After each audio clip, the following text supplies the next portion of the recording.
भारत सरकार ने साल 2026 के पद्म अवार्ड्स का ऐलान कर दिया है और 131 हस्तियों को पद्म विभूषण, पद्म भूषण और पद्मश्री से सम्मानित किया जाएगा।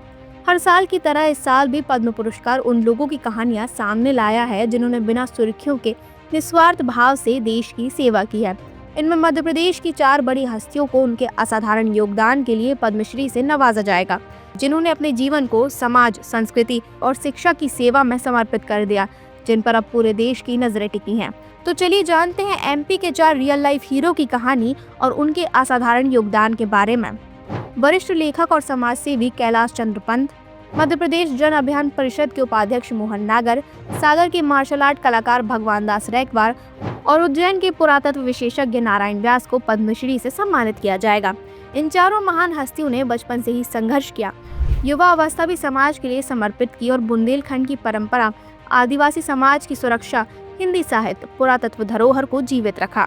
उनके कई सालों के अथक प्रयास, संघर्ष और तपस्या पद्मश्री सम्मान के रूप में मान्यता पा रहे हैं। कैलाश चंद्र पंत को साहित्य, शिक्षा और पत्रकारिता के क्षेत्र में उनके लंबे योगदान के लिए यह सम्मान मिला। पंत जी ने न केवल हिंदी साहित्य को समृद्ध किया, बल्कि समाज और संस्कृति से जोड़ते हुए जनधर्म और अक्षरा जैसी पत्रिकाओं के माध्यम से वैचारिक पत्रकारिता को नई दिशा दी। बचपन में संघ से जुड़े पंत ने 13 साल की उम्र में एक सत्याग्रह के दौरान गिरफ्तारी भी दी थी। मोहन नागर ने आदिवासी जनजातीय क्षेत्रों में जल संरक्षण और पर्यावरण जागरूकता के क्षेत्र में वर्षों तक काम किया। उन्हें जल पुरुष के नाम से भी जाना जाता है।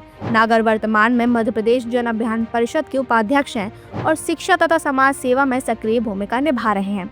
भगवान दास रैकवार ने सागर में अखाड़ा संस्कृति और पारंपरिक युद्ध कलाओं को जीवित रखा। उन्होंने लाठी, तलवार, भाला, ढाल और त्रिशूल जैसी परंपराओं को नई पीढ़ी तक पहुंचाया।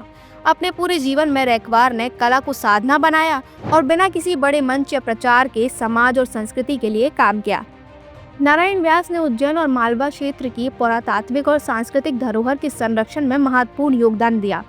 उनका मानना है कि आने वाली पीढ़ी देश की धरोहर के बारे में जाने और उन्हें संरक्षित करे। उन्होंने कहा कि यह सम्मान उनके परिवार और मेहनत का परिणाम है। इस साल के पद्मश्री पुरस्कारों के जरिए न केवल इन 4 मध्य प्रदेशियों की उपलब्धियों को सराहा गया, बल्कि समाज, संस्कृति, शिक्षा और पर्यावरण के क्षेत्र में निस्वार्थ सेवा करने वाले गुमनाम नायकों को भी सम्मानित करने का संदेश दिया गया। लगातार जुड़े रहने के लिए आयुक्त को सब्सक्राइब जरूर करें।